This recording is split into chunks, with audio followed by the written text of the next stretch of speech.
예, 오래전 제가 군대에 입대했을 때 가장 저를 고민하게 만들었던 일 중에 하나가 가끔 있는 내무반의 회식에서 술을 권하는 문제였습니다. 이것은 지금도 직장이나 또 사회생활 하시는 성도들이 자주 고민하는 문제이기도 합니다. 저는 소위 군번이 꼬여서 오랫동안 제 뒤에 후임병 없이 내무반 막내로 있었기 때문에 다 같이 술을 마시는 그 회식 자리에서 그 술을 피하는 것이 여간 곤욕이 아니었습니다. 게다가 더 곤란했던 것은 저의 고참들 중에 교회를 다니는 분들이 여러 명 있었는데 그분들은 다 술을 마시는 것이었습니다. 물론 술을 마실 수 있죠. 술을 마신다고 하루아침에 죄인이 되거나 그리스도인이 안 되는 것은 아닙니다. 그러나 한국 사회에서 기독교인이 술을 마시는 것의 의미가 무엇인지 다 인식하고 있었고, 더구나 저는 목회자가 되기로 헌신한 신학생이었기 때문에 저는 저의 신앙적 정체성을 쉽게 양보하거나 포기하고 싶지 않았습니다. 그래도 감사한 것은 한 번의 작은 사건이 있었고, 그 후로 저의 고참들이 더 이상 저에게 술을 권하는 일이 없었다는 것입니다. 그러나 제가 극복해야 했던 문제는 술만이 아니었습니다. 군대 안에서 경험하는 일 중에 세상의 문화와 그리스도인의 정체성이 서로 섞일 수 없는 일들은 참 많았습니다. 대화에 욕이 빠지면 의사 전달이 안 되는 군대 문화, 늘 음담패설로 서로의 유대 관계를 확인하는 분위기, 내무반에 물건이 없어지면 다른 내무반에 가서 훔쳐오라고 시키는 일, 주일만 되면 고참들이 공동 작업을 하자고 해서 교회 가기 어렵게 만드는 상황 등등, 그런 사회 속에서 그리스도인으로 산다는 것은 결코 쉽지 않은 일이었습니다. 가장 큰 문제는 저의 신앙적 정체성이 저를 그 군대라는 사회에 동화되지 못하게 만든다는 것이었습니다. 여러분, 사람들은 대개 남들과 다르게 살기를 두려워합니다. 남들이 가는 길을 가고, 남들이 좋아하는 것을 같이 좋아하고, 남들이 두려워하는 것을 같이 두려워하며 살아야 일체감을 느끼고 또 탈없이 안정감 속에 잘 사는 것이라고 생각합니다. 만약 누군가 다른 선택을 하고 다르게 행동하고 살면 그는 스스로 고립을 선택하는 것이고, 사람들은 그를 불편해하고 경계하고 심지어 축출하려고까지 합니다. 이것이 사회 속에서 일반적인 사람들의 심리입니다. 그렇게 볼 때 그리스도인들은 확실히 이 세상에서 매우 불편하고 이질적인 존재입니다. 그리스도인은 대부분 세상 사람들이 가는 길로 가지 않습니다. 사람들이 다 좋아하는 또 즐기는 것들을 함께 좋아하거나 즐기지 않습니다. 사람들이 다 하는 일을 하지 않고 사람들이 꺼려하는 일을 굳이 하고 삽니다. 그러니 세상 사람들이 볼 때 그리스도인은 확실히 자기들과 다르다고 생각할 수 있습니다. 이런 다름을 좋게 여겨서 간혹 우리에게 소망에 관한 이유를 물어오는 경우도 있지만, 더 많은 경우에 사람들은 그리스도인에 대한 이질감을 느끼고 불편해하고 또 싫어합니다. 왜냐하면 그리스도인의 그 다름이, 다른 가치관, 그 다른 세계관이 지금까지 자신들의 세상을 유지해온 삶의 틀과 기초를 바꿀까봐 두려워하기 때문입니다. 그래서 기독교는 모든 역사 가운데 미움과 박해의 대상이 되어 왔습니다. 너희는 왜 우리가 가는 길과 다른 길을 가느냐? 왜 우리가 즐기는 것을 너희는 즐기지 않느냐? 왜 우리가 지금껏 해오던 일을 죄라고 여기며 하지 않느냐? 하며 기분 나빠합니다. 오늘 베드로전서 4장 4절에 너희가 그들과 함께 그런 극한 방탕에 다름질하지 아니하는 것을 그들이 이상히 여겨 비방한다고 말씀하고 있죠. 하지만 그럼에도 불구하고 우리가 그리스도를 믿고 그 길을 따라갈수록 우리는 세상과 다른 삶을 점점 선택하게 됩니다. 우리는 기꺼이 그 다른 삶이 더 옳고 마땅하다고 여기며 좁은 길의 삶을 선택합니다. 왜 그렇습니까? 왜 우리는 굳이 그 다르고 불편한 삶을 선택하는 것입니까? 오늘 본문 베드로전서 4장은 우리가 세상과 다르게 사는 이유에 대해서 아주 분명하게 설명하는 말씀입니다. 본문은 그 이유를 크게 3가지로 설명합니다. 첫째는 예수님이 우리를 위해 고난받으셨기 때문이라는 것입니다.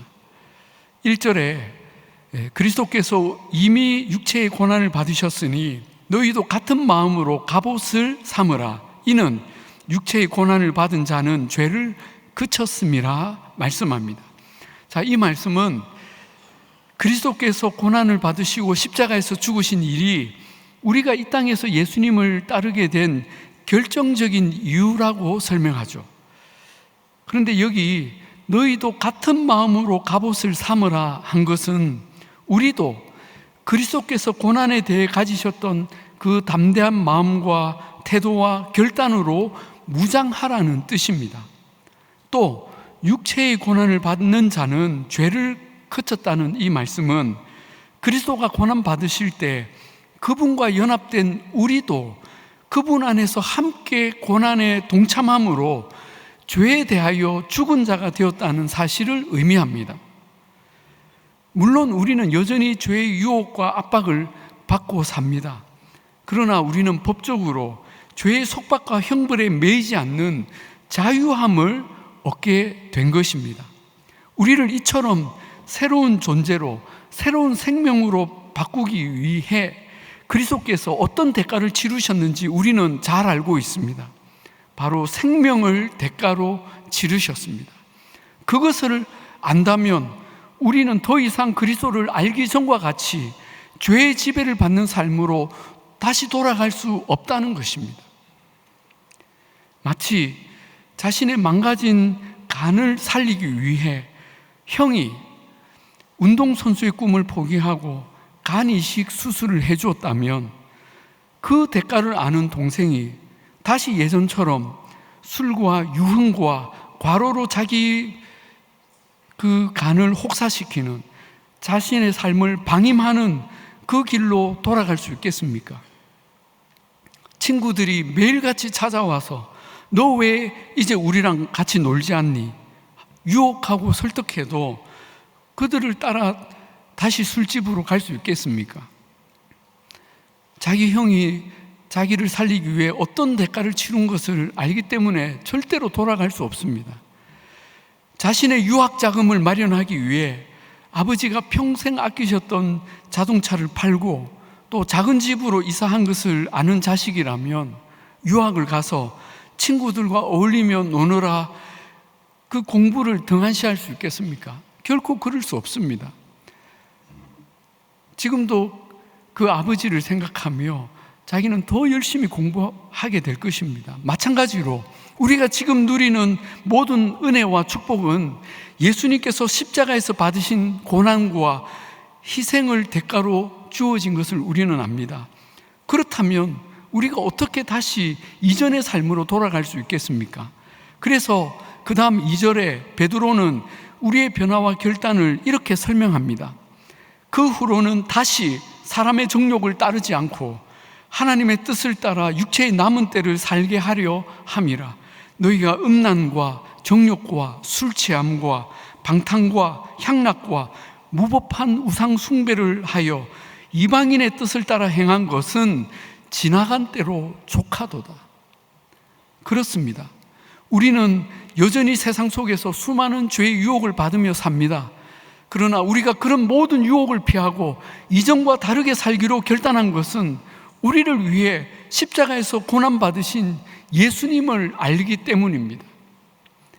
우리는 세상의 정욕을 따라 살다가 이미 사망 선고를 받고 죽었던 사람들입니다. 그러나 우리를 살리시려 주님이 육체의 고난을 받으시고 십자가에서 죽으셨습니다. 주님이 채찍에 맞아 살을 찢기시고 가시관과 창에 찔려 피를 쏟으시고 두 손과 두 발에 못이 박히는 극한 고통을 받으심으로 우리는 평화를 누리고 나음을 입고 영생을 얻었습니다. 아멘이십니까? 왜 주님이 그렇게까지 하셨습니까? 저와 여러분을 너무나 사랑해서 그랬다고 성경이 말씀합니다. 사랑하는 여러분, 우리가 이것을 늘 잊지 않고 살기를 축복합니다. 주님의 이 사랑과 고난을 생각하면 우리가 어떻게 다시 세상의 정욕을 따라 돌아가겠습니까? 음란과 정욕과 술 취함과 방탕과 우상 숭배는 지나간 때로 끝이 난 것입니다.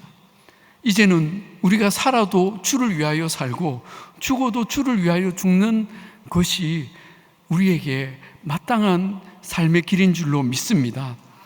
그래서 우리는 세상과 다르게 사는 것입니다. 우리가 세상과 다르게 사는 두 번째 이유는 예수님이 곧 오시기 때문입니다. 7절에 만물의 마지막이 가까이 왔으니 그러므로 너희는 정신을 차리고 근신하여 기도하라 말씀합니다. 여기서 만물의 마지막이란 역사의 종말, 즉 예수님이 다시 오시는 그 재림의 날을 가리킵니다.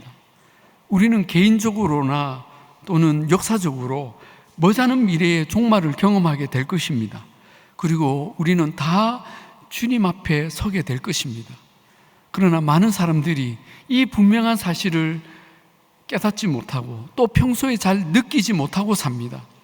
아직도 시간이 많다고 생각을 하고 어떤 사람들은 천년만년 살 것처럼 이 땅에 집착하며 이 땅에 모든 것을 쌓아가려고 살고 있다는 것이죠. 그러나 그리스도인들은 우리의 인생을 그렇게 낙관적으로 생각하지 않습니다.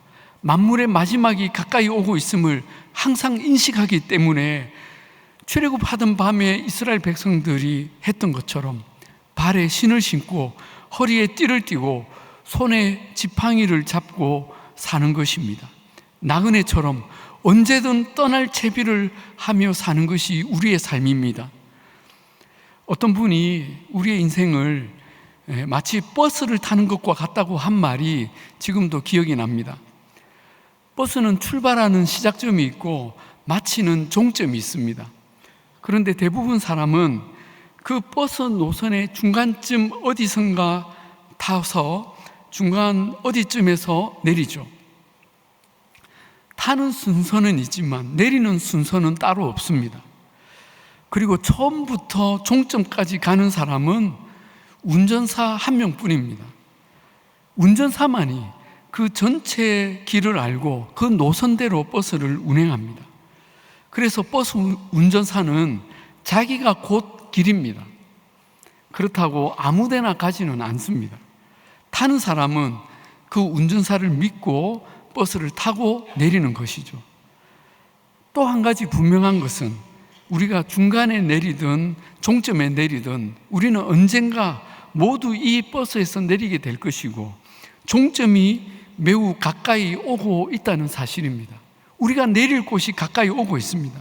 그러므로 우리는 버스에 있는 동안 몇 가지 주의사항을 잘 지켜야 합니다. 첫째, 내릴 때를 놓치지 않도록 정신 차리고 깨어 있어야 한다는 것입니다. 자고 있으면 큰일 납니다. 특히 종점이 가까워지고 있으면 자다가도 깨어야 합니다. 제 딸이 학교에서 돌아오다가 너무 피곤해가지고 내려야 될 곳에 내리지 않고 종점인 경기도 양평의 용문산까지 가가지고 아빠 저 종점에 내렸어요. 그래서 몇 번이나 데리러 간 적이 있었습니다. 여러분, 자기 내릴 때가 가까이 오면 정신 차리고 깨어야 하죠. 오늘 말씀 7절에 만물의 마지막이 가까이 왔으니 그러므로 너희는 정신을 차리고 근신하여 기도하라 말씀합니다. 우리는 성경이라는 노선도를 계속 확인하면서 지금 우리가 어디쯤 왔는지, 종점이 얼마나 남았는지 통찰하고 깨어 있어야 합니다. 둘째, 우리는 서로 배려하며 가야 합니다. 버스를 타보면 어떤 사람은 앉아서 가고 또 어떤 사람은 서서 가죠. 좌석버스가 아니면 왜 내 자리가 없냐고 버스 운전사에게 짜증을 내면 안 됩니다. 다만 우리는 같은 버스를 탔기 때문에 불편해도 서로를 배려하면서 서 있거나 앉아 있거나 연약한 이를 도와주며 가야 합니다. 이기적인 마음으로 욕심을 부리게 되면 모두가 불편해집니다. 자리를 몇 개나 차지하고 앉아서 남도 못 앉게 가방을 올려놓고 이 자리에 주인 행세를 하면 안 되는 것이죠. 그러면 서로 원망하게 되고 내릴 때 어차피 다 두고 내리면서 더 허무하게 될 뿐입니다. 여러분, 본문 8절과 9절을 보십시오. 무엇보다 뜨겁게 서로 사랑할지니 사랑은 허다한 죄를 덮느니라. 서로 대접하기를 원망 없이 하라. 그날이 가까움을 볼수록 우리가 서로 사랑하고 대접하고 서로 원망 없이 살라는 것이죠. 여러분, 만약 주님이 3일 후에 오신다면, 내가 주님 앞에 3일 후에 서게 된다면 우리는 오늘 어떤 삶을 선택하며 살겠습니까? 아마 정신 바짝 차리고 기도하기 시작할 것입니다. 3일 뒤에 주님 앞에 선다는 것을 안다면 어떻게 평소처럼 살겠습니까? 그리고 가장 소중하고 중요한 일들을 우선순위로 하지 않겠습니까? 제가 군대에 입대할 때, 오늘 군대 이야기 많이 해서 죄송합니다.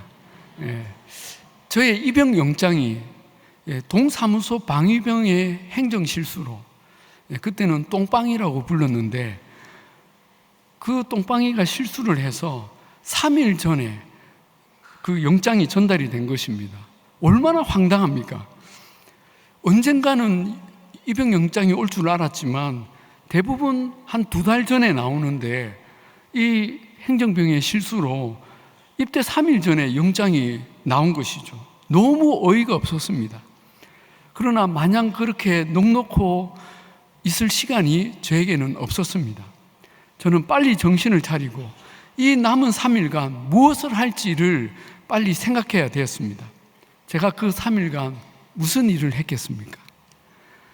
이왕 이렇게 된 거, 이 3일간 맛있는 거 실컷 먹고 입고 싶은 옷 사 입고 즐기고 싶은 것 즐기며 실컷 놀다 가자 그랬겠습니까? 그 3일간 그렇게 시간을 허송할 수 없었습니다. 저는 가장 소중하고 중요한 일들을 먼저 생각했습니다. 바로 저와 관계를 맺고 있던 사람들과 소통하는 것이었습니다. 먼저 가족들에게 연락했습니다. 제가 그때 부모님과 멀리 떨어져 있었기 때문에 바로 전화를 드렸습니다. 그리고 교회와 또 학교 사람들에게 연락해서 내가 3일 뒤에 군대 간다 이렇게 알렸습니다. 그리고 편지할 분들에게 편지를 하고 제가 맡은 일들을 급히 마무리를 지었습니다. 그때 여름 수련회에 제가 중요한 일을 맡은 것이 있었는데 그것을 급히 마무리하고 다른 사람들에게 전달해 주었습니다. 또 갚아야 할 돈을 갚고 용서를 구할 사람, 양해를 구할 사람들을 찾아서 만나는 일에 그 3일을 다 소비했습니다. 그리고 나서 돌아보니까 그 3일이라도 저에게 주어진 것이 얼마나 감사하고 다행인가 하는 생각이 들었습니다. 사랑하는 여러분, 우리가 만물의 마지막이 가까이 왔음을 인식한다면 우리는 형제와 이웃을 돌아보고 그 관계들을 아름답게 회복하고 지키는 것이 가장 소중하다고 생각하게 될 것입니다. 그래서 8절에 무엇보다 뜨겁게 서로 사랑하라고 했고 9절에 서로 대접하기를 원망 없이 하라. 즉 주의 일을 하면서 서로 원망할 일들을 만들었다면 서로 용서를 구하고 화해하라고 한 것입니다. 또 10절에 각각 은사를 받은 대로 선한 청지기 같이 서로 봉사하라고 권면한 것입니다. 여러분, 우리가 종말을 기억한다면 나를 위해서가 아니라 다른 사람들을 돌아보고 섬기며 사는 것이 가장 아름다운 종말 신앙인 줄로 믿습니다. 세 번째로 우리 그리스도인들이 다르게 사는 이유는 오직 예수님의 영광을 위해서입니다. 이것은 앞에 두 가지 이유보다 더 중요하고 원대한 이유입니다. 즉, 우리의 존재의 목적과 사명에 관해 말씀하는 것이죠. 11절에 만일 누가 말하려면 하나님의 말씀을 하는 것 같이 하고, 누가 봉사하려면 하나님이 공급하시는 힘으로 하는 것 같이 하라 하셨습니다. 내가 말 한마디를 하더라도, 또 어떤 선을 행하고 사랑을 실천하더라도 그것으로 나를 드러내고 나를 높이는 것이 아니라 하나님이 감동 주셔서 하는 것입니다. 하나님이 힘 주셔서 하는 것입니다 하고 하나님을 높이는 표현을 하라는 말씀이죠. 물론 사실이 그렇기도 합니다. 그러나 이렇게 하는 더 중요한 이유가 그 뒤에 설명되고 있는데, 이는 범사의 예수 그리스도로 말미암아 하나님이 영광을 받으시게 하려 함이라는 것입니다. 여러분, 예수님 때문에 하나님께 영광을 돌리는 삶이 우리를 지으신 궁극적인 목적인 것을 믿으십니까? 예, 그렇습니다. 하나님께 영광 돌리는 삶이 우리를 창조하신 하나님의 목적입니다. 또 우리를 구원하신 목적도 하나님을 영화롭게 하기 위해서입니다. 그러므로 우리의 모든 말과 행동의 기준은 이것이 하나님을 기쁘시게 하는 일인가, 과연 하나님을 영광스럽게 하는 일인가, 그것이 되어야 합니다. 반대로 이것이 나에게 덕이 될 것인가, 해가 될 것인가, 내가 좋아하는 일인가, 아니면 내 체면을 구기는 일인가 하는 것은 우선된 선택 기준이 아니라는 것입니다. 한마디로 자기의 영광이 아닌 하나님의 영광을 위해 사는 것이 우리의 우선된 선택 기준입니다. 그러므로 우리는 세상과 다르게 살 수밖에 없습니다.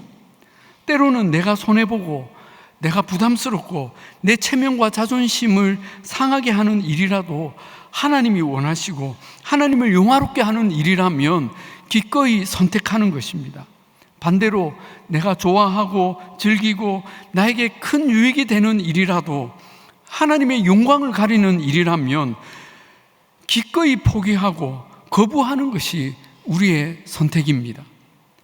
그런데 11절을 잘 보시면 그 중간에 예수 그리스도로 말미암아 하나님이 영광을 받으신다는 조건절이 나옵니다. 왜 예수 그리스도로 말미암아라는 조건절이 붙는 것일까요? 그것은 예수님이 아니었다면 우리가 이렇게 하나님께 영광 돌리는 삶을 애초에 살 수 없었기 때문입니다. 그러므로 우리는 하나님께 영광 돌리는 삶이 우리 삶의 가장 우선순위이고 그 중심에 예수 그리스도의 복음이 있음을 항상 기억해야 할 것입니다. 이 말은 우리가 살아도 주를 위하여 살고 죽어도 주를 위하여 죽는 복음의 빚진 삶을 사는 사람이라는 그 뜻인 것입니다. 여러분, 오늘 우리 그리스도인은 이 세상에서 다르게 사는 이유들에 대해 함께 살펴보았습니다. 그 세 가지는 전부 예수님과 관계가 있습니다. 예수님이 우리를 위해 고난을 받으셨고, 예수님이 곧 이 땅에 다시 오실 것이고, 그리고 예수님으로 인해 우리는 하나님께 영광을 돌리는 삶을 살도록 부름을 받았기 때문입니다. 여러분, 우리는 무엇을 위해, 누구를 위해 살겠습니까? 이 짧은 인생 가운데 우리의 최고의 가치와 우리가 추구해야 될 우리의 영광이 무엇이겠습니까? 바로 예수님, 예수 그리스도의 그 복음인 줄로 믿습니다. 이것을 위해 우리가 이 땅 가운데 때로는 사람들에게 소외당하고 또 비난을 받고 무시당하고 외롭고 괴로운 삶을 살더라도 우리가 이 기준을 변하지 않고 포기하지 않고 예수 그리스도를 위해 그분이 오실 그날을 바라보며 하나님 영광을 위해 살아가는 복된 저와 여러분이 다 되시기를 우리 주님의 이름으로 축복합니다. 우리 시간에 함께 찬양하시겠습니다. 오늘 말씀 기억하시면서 우리 함께 찬양하실 텐데 그 자리에서 다 같이 일어나셔서 이제 내가 살아도 우리 함께 진심을 담아 전심으로 함께 찬양하십시다. 이제 내